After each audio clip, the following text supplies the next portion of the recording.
This is the Halftime Show with Omar Al-Duri on Pulse 95. Salam, welcome to the Halftime Show with Omar Al-Duri. I am your host, covering everything sport, international and local. Shout out to everyone who's tuned in on the Instagram Live. Masoud, Mustafa, Fahad, Saad, Mariam, Mohas. You've got Ayman. And you've got, who else? Sid Fahad, Ashraf as well. Amelia is in the building. Ish. You remember Ish from the other day, man. What a legend. And also, who else have I got here? I've got Lou Jab. And I said Masoud already. Yeah, and everyone else who's just tuning in right now, thank you very much for connecting. And we've got a wicked show for you today. Now, I'm right. Okay, so you know how important mental health is to a lot of us out there. And the topic of the day, actually, is about... the tennis player called Naiomi Osaka, who has refused to do interviews in the French Open down to her mental health. However, she's been fined for it. So find out what is happening with that. Really interesting topic today coming up on the Halftime Show. I've had a few people actually send it through to me personally and said, hey, what do you think about this? We know you talk about mental health all the time. What's going on with Naiomi Osaka? So we're going to be talking about that. Now, we also haven't spoken since Manchester City lost, or did Chelsea win the Champions League? But many people are actually talking about Pep Guardiola and him overcomplicating things. Did he overcomplicate things, or was he right to play the team that he played? We're talking about that as well.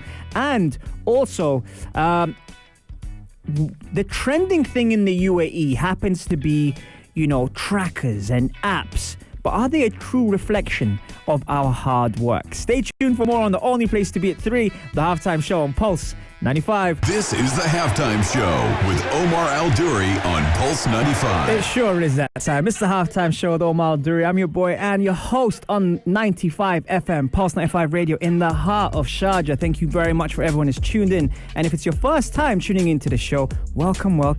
Get comfortable for the hour and spend that with me, because we've got a lot of cool topics on the menu today. Right, okay, so the one that's trending at the moment, and it's the topic of the day, and we're going to be discussing it a bit later.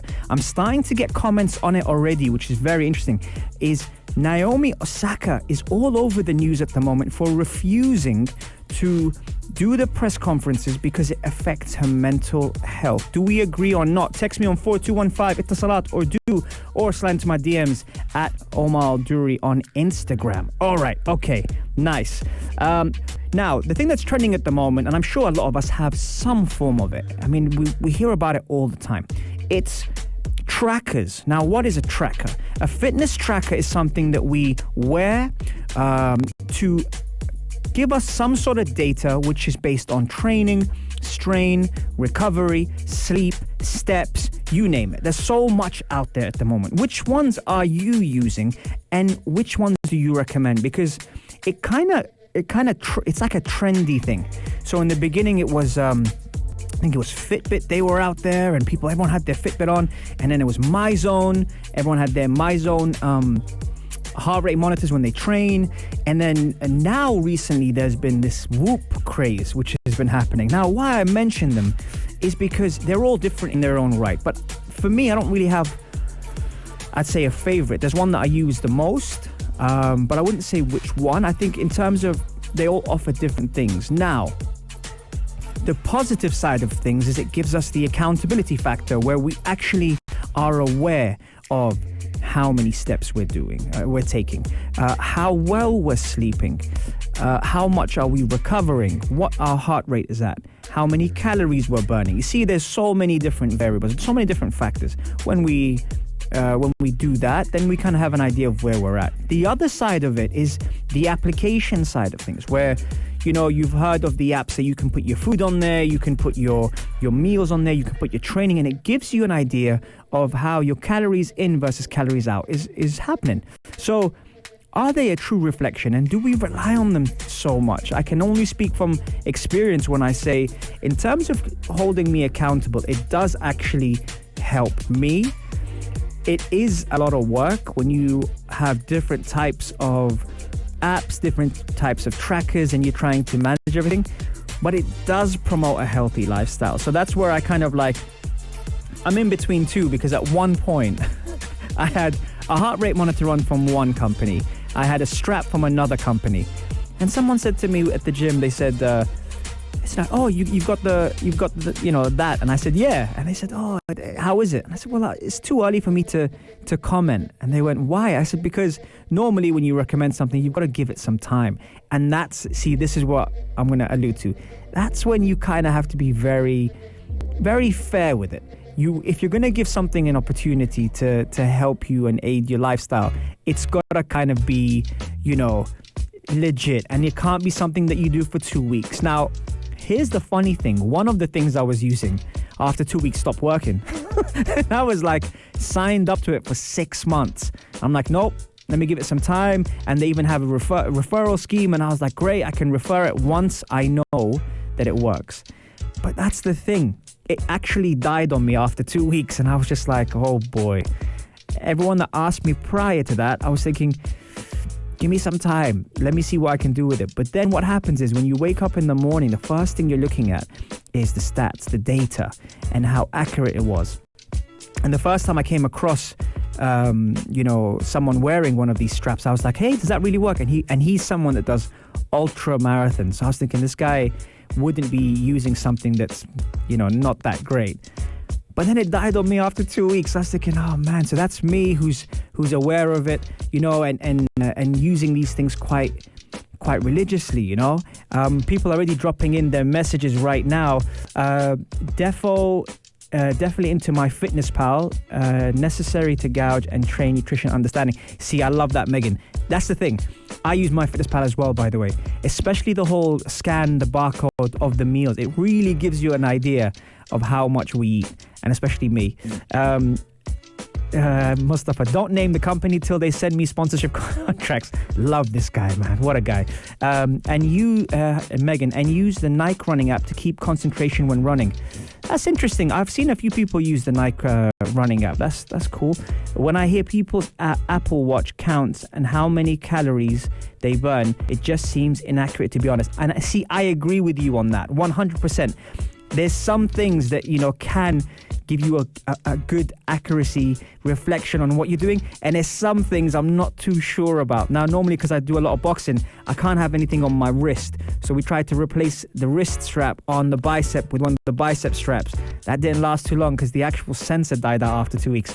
What's up, Depeche? What's up, Dr. Rena as well? And Jojo, try Aura Ring next. You know what? That's so interesting you say that, Jojo, because I've actually heard about the Aura Ring, and someone else, where was it the other day? Someone else had one on and said, you should try this next, Omar. Very interesting. Really, really cool, Jojo. What's up, Khaled? I see you. Florin, normally from New York, is tuned in from London and saying, interesting topic. I wear a Fitbit. My phone tracks with Google Fit, but when I run, I use the Nike Run app. It's insane, actually, but I use them for different things. Apple is very inactive. See, everyone has so many different opinions on these things. I'm very interested to see, what you guys are thinking. Khaled saying, I use the Whoop. It's quite good. See, Khaled, I was using the Whoop, but that might have been one of the things that actually died on me. So a lot of data is good. It holds us accountable. But which one has worked for you? 4215, Ittasalat or slide into my DMs at Omar Duri. And coming up next, why did Pep Guardiola line up the way he did against Chelsea in the Champions League final? Was he overthinking it, or was he sticking to what he believes? That's coming up in segment 2. And in segment 3, Naiomi Osaka is refusing to do interviews because of her mental health. Find out more on the only place to be at 3, the halftime show on Pulse 95. Here's some Pine and Ginger. This is the halftime show with Omar Al-Duri on Pulse 95. Sure is that time. It's the halftime show with Omar Al-Duri. I'm your host, cover everything sport, international and local. Okay, people are still buzzing after the first segment, and plenty has been coming in on the Instagram Live on which trackers you use to help with your fitness. I'm shocked with how many different ones we've had. We've had the Nike one, we've had Fitbit, we've had Whoop, we've had MyZone, we've had now Peloton as well. Really cool to see the different types of applications we're using. The thing I like about that is it holds us accountable. And also MyFitnessPal as well. Okay, right. So second segment, before we get into the Naiomi Osaka mental health segment, we're going to cover, a lot of people have sent their messages in. A couple of weeks ago, I said, you know what? I think Chelsea are going to lose to Leicester City in the FA Cup final, down to the psychology of things, and coming in as underdogs and favourites, and we all like an underdog. And then I said that Chelsea would beat Manchester City in the Champions League. The only one I got wrong, sorry United fans, the only one I got wrong was the Europa League final. I thought United would beat Villarreal, but hats off to Unai Emery, man. What a great evening it was. But we're talking about Pep Guardiola. He's getting a lot of criticism. Now, here's where I stand on this. And you might say, yes, Omar, but you're in the coaches union, so you're going to obviously defend coaches. When we're doing our license, you realize how hard it is to coach and how responsible you have to be for so many factors. On the outside, it's very easy to just say, oh, he should have done this and he should have done that. But there's so many variables and factors that sometimes we miss. And having been as part of the FA coaching setup in the UK and still furthering my education and licensing, I tried to dissect this game. Even though I predicted Chelsea would win, I tried to dissect this game and think, what was Pep Guardiola thinking when he lined up the way he did? A lot of people were saying, you know, he didn't play with a defensive midfielder. He didn't play with a recognized striker. And I have to say, whilst I agree with that, I also was looking at the stats and I was also looking at why he played those players. Bear in mind also, you got to factor something as well. There's a lot of things that happen in training that you don't see from the outside. And again, you're going to say, yeah, Omar, but it was so obvious. This is the thing. There's certain times where you're working on a game plan and you work in practice. That's why you train and you're working in practice and you're doing all sorts of things. It's not that the players have to prove anything to the coach. It's managing their recovery levels. We were speaking about that earlier. It's managing their mindset, their emotional intelligence, how they handle pressure. So many factors here when you're coaching you have to bear in mind. Now, the obvious one that everyone is saying is, oh, but he had Aguero and he had Jesus and he didn't play with a striker. Well, look at it this way. Manchester City this year have won the Premier League, which is arguably the hardest league in the world, without a recognised striker. They've played with false number 9s. Aguero's been injured for most of the season. Gabriel Jesus has, contributed, yes. But if you look at the top scorers, and this will explain why he didn't play necessarily with a holding midfielder, even though you will say Fernandinho and Rodri have been essential in his success.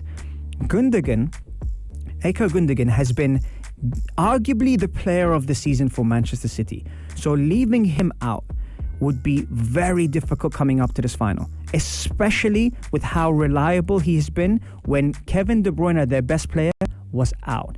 And guess who scored the most goals this year? Ilkay Gundogan. Played 28 and scored 13. The next person after him is Raheem Sterling. Played 31, scored 10. And then you have Gabriel Jesus, who scored 9, Phil Foden 9, Mahrez 9. And so the reason why Pep played Gundogan rather than a holding player is because he thought he would dominate with possession, which they actually did. And by a few chances, with Ederson playing the ball over the top and Sterling going through on goal, we might not be having this conversation now. The back line spoke for itself. Ederson spoke for itself. So you look at the players that he did play, and people will say, yeah, but he played Zinchenko. A normal left-sided defender, fullback who can play in a 4, was key to be able to get the balance, especially knowing that Chelsea would play with 2 number 10s, meaning when City had the ball, they could use their fullbacks to be able to hit Chelsea on the counter-attack. Diaz and Jones, again, been phenomenal this season. Diaz Player of the Year, and Jones being one of the most developed, if not the developed Player of the Year. So that tells you another thing regarding his selection. Now, I'm just telling you what I'm seeing, because everyone now is easy to jump on the bandwagon and say, oh, Pep overdid it. Kyle Walker, you can't drop.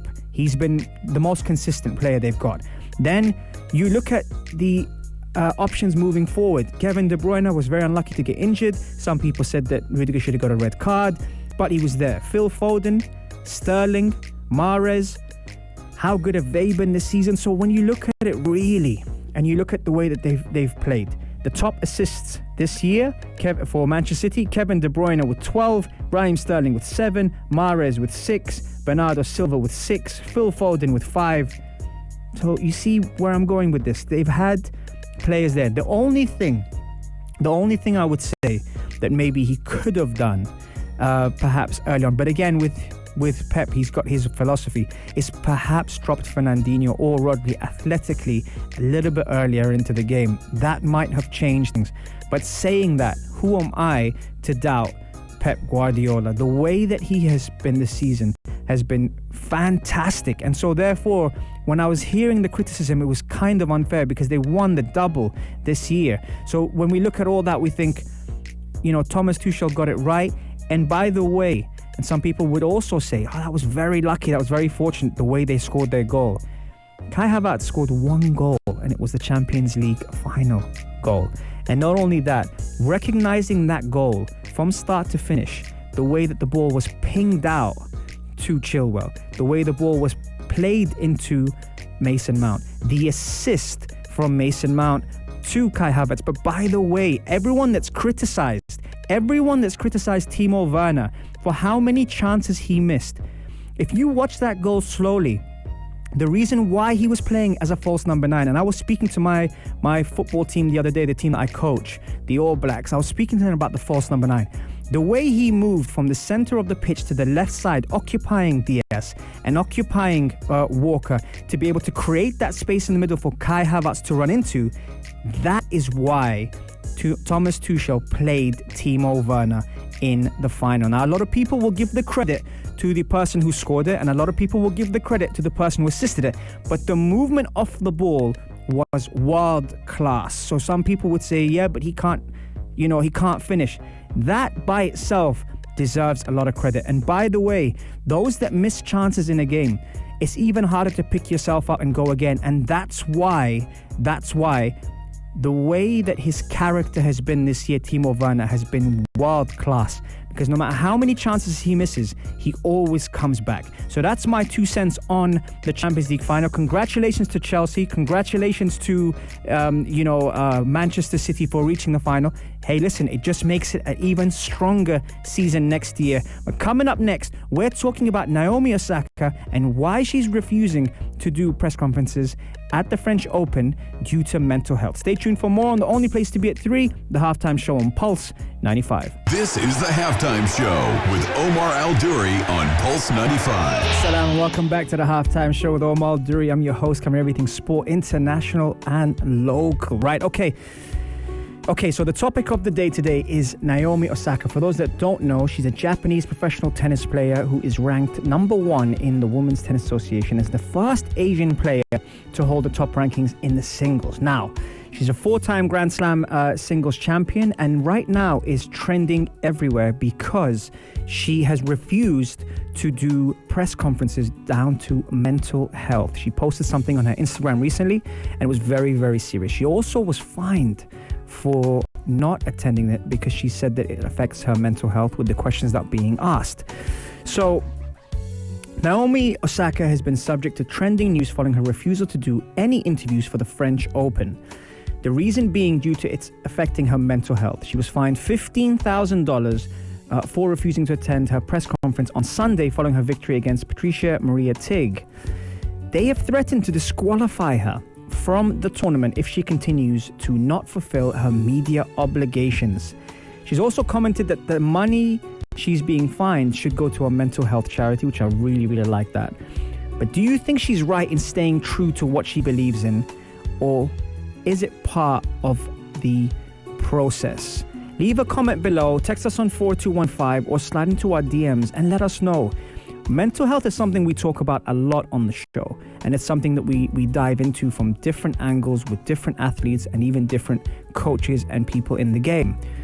But is she right in doing so? And if so, how has it been different to all the other tennis players? Some people are talking about her age. Some people are talking about, the fact that we're in a different time right now. But what do you think about that? And do they have a right to fine her for not doing the press conference. I had people from media message me earlier and say, you know, they can see where she's coming from, but they think she should do it. It's really interesting. We're getting comments right now coming in as we speak about Naiomi Osaka. When they ask the Williams sisters silly questions, what happens? They respond and they are labeled angry. Naomi's just avoiding the B, and rightfully so. Ashraf is saying, I think she has every right not to hold press conferences. However, what does it state in her contract? That's a very good point. If there's such a clause included, but I support her 100%. Almas, 100% right from Naiomi to take a stand. See, we've got different things here. Maria saying Zidane didn't take part in the media. Yeah, but Zidane was a legend. Sorry, Maria. Zidane didn't take part because he's Zidane. No, it had nothing to do with mental health. It's just different. As I said the other day, different gravy. That's Zidane. Emma, what a baller. She's here. It's her choice. Respect her. Flora is saying respect her and her legitimate reasons. See, we're in a different time right now, and so much has happened, which through unprecedented times, through COVID, and through so many things, we've been able to experience things. And so right now, when Naiomi Osaka is someone that, you know, has a look and says, I don't want to be part of this because there's a lot of negativity that comes with it.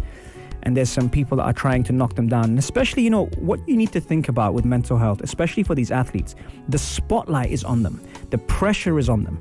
Sometimes you have, and this is not all the time, this is sometimes you have reporters who ask questions that are provoking, that kick you when you're down, so to speak. And she put that in her message on Instagram. She said that's why she doesn't want to do it, because she understands that there's some people she's grown up with in the press room that she knows and has a relationship with them, but there's some people that want to see her fail and want to provoke her into a reaction. And like Florence said, it might actually provoke, you know, a negative response. But let me know what you think. Text me on 4215 Itasalat or do, or slide into my DMs. We're going to take a quick break. The Adhan prayer is going to go off, but I want these questions coming in. Keep them rolling. Here we go. This is the Halftime Show with Omar Al-Duri on Pulse 95. It sure is that time. It's the Halftime Show with Omar Al-Duri. Thank you very much for tuning in. Wow, these comments have been going off like crazy over the hour regarding the topic of the day, and that's Naiomi Osaka being fined for not going to the press conferences during the French Open. And there's also a chance she might even get disqualified if she continues. There's so many things here that people have been talking about. Very, very good points. I'll read a few of them to you because there's quite a few on here. We've got people comparing it to Jose Mourinho and Solo Hope as well. That's another one they were saying. And she's giving interviews to journalists she trusts, is what Almas is saying. And who's watching out for her? That's a good point. Who else we have here? Let's see. Could the difference, Megan saying, could the difference potentially be gender related? Someone said something about respect for others, but not her. Florin made a very good point. Bottom line is Naiomi is young, black, Asian, and outspoken. All the things they don't like in tennis. That's another fair reflection. I mean, my thing is, people are blaming the journalists, but if she was not to do the interviews and not get fined or threatened to be disqualified, I think that's the problem. So who's really in charge of what's going on? And has anyone from the federation taken this and said, let's just slow down here for a second and let's try and speak to the player, the parents, the managers, the agents, whoever, and come to a compromise? Because there's a plus side as well. There's pros and cons to it. The pros is the fans want to hear from her as well, which is very important, but it's also the timing that we're at right now. Almas, so if media personnel don't respect an athlete, they have the right to treat the athlete accordingly. I don't think so. If she loses, they ask stupid questions. Have you ever seen a LeBron interview? Martina Pavlov declined interviews too with no fine. So did Agassi and Pete Sampras. It's the damn tennis association is what they're saying. Right. See, yeah, there's so many different comments coming in. Do we agree? Do we agree with Naiomi Osaka why she's not doing press conferences? Mental health. Yes, we agree, because there's some people that have agenda and want to knock the player when they're down. Naiomi Osaka is a top ranked number one actually tennis player, and right now maybe her focus is just tennis. We also, some points that were made earlier, she's 23 years old, right? So her coach, Wim Fissette, as well, must be looking at this and thinking, okay, I agree with what you're doing. Let's just stick to the tennis. The parents, Leonard Francois and Tamaki Osaka, they also will have a say to it. So I wonder how they're coaching her, because you're going to have on the court and off the court coaching. And I'm looking at that and I'm thinking, you know, what about the other tennis players? There are people that sometimes agree with what these professional athletes go through. And mental health, as I said, is not something that you either have or you don't. Everyone has it. But mental fitness is what is required in terms of practice. So are they coaching her mental fitness the right way in how to manage pressure and keep the tunnel vision, keep the focus, but also not to disconnect from the fans rather than the haters? Because you're going to get that wherever you go. There's going to be the idiot or two that are going to say something. I think this is where we have to look at it. But then also $15,000 fine already, and threatening her to disqualify her. That's disgraceful. Like, what are we doing here, people? Like, look at what's happening in the world, and you're fining someone for not attending a press conference. Okay, I've had my rant. I've had my rant. I'm just trying to contemplate how these people think right now. What I like about her post, actually, she said, I hope they use that for a mental health charity. That was very cool.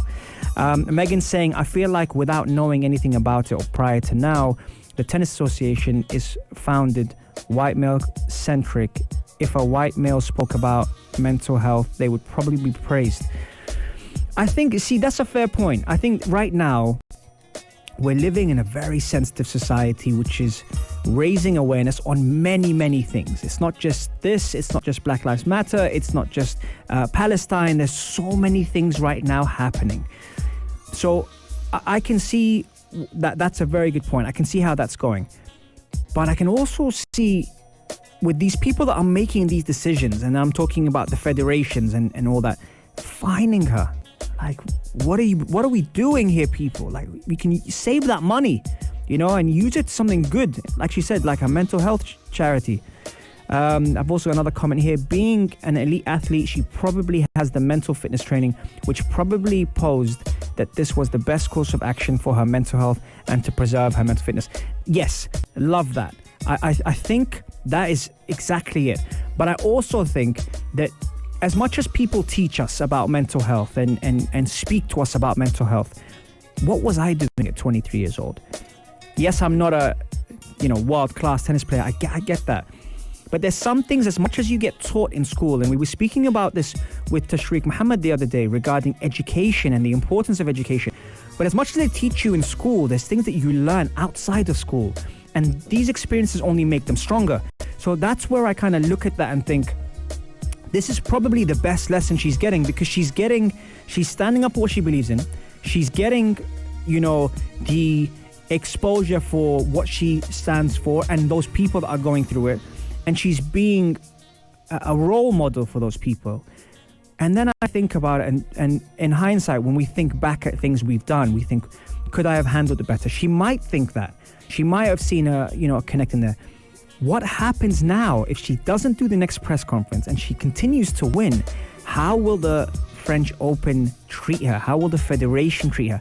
That is what I'm very excited to see. And if anything, the French Federation should want her to continue to win, because there's more people now that are tuned in to see what she's doing and how she's going to do and how she reacts on the court. And if she gets frustrated and how she blocks out the outside world. This is very good for tennis. Fining her and making her fed up is not good for tennis. It's not good for sport in general. So, especially for what she stands for and where she comes from, she doesn't just come from one race. So this is gold. She comes from, she's got Japanese in her. She's American. You can see from her genes, she's not one race, which is incredible. So if anything, this has brought more people aware of this situation, and now it's got us talking about it. So I really think that this is positive for tennis. But fining her or threatening to throw her out of the tournament, just to answer one or two interviews. That's crazy. Florin is saying it's like how they like to mess with Nick. Yes. Kiri goes, you know what? I was thinking about him. Fans love him, right? He's the type of person that is sarcastic with the umpire, with the referee, with the officials. He responds back. He slams his court. He's sarcastic, and people love messing with him. You know, he Megan doesn't agree with you, Florin. She's saying he's the shame of Australian tennis. But you see, you need characters like that. And I'm sure when you sit down with him, he's a nice guy. But what he portrays, it's like Zlatan, the same thing. You have characters all over the world. Your Conor McGregors, your Floyd Mayweathers. The reason why people remember them is because of the way that they carry themselves. So I'm very interested to see. This is going on to another show. Another one. Okay, we're gonna call that full time on the halftime show. What a show it's been! Plenty of talking points and fantastic comments from all of you guys. What a show, you've made it. Thank you for spending the hour with me. Come back again on Wednesday. I'm sure there's going to be much more coming up on this, on the only place to be at 3, the halftime show on Pulse 95. Peace and love, guys. I'm out. If you liked this episode of The Halftime Show, drop a like and subscribe. 95. Be sure to follow us on Instagram for all our daily updates and top stories. Pulse.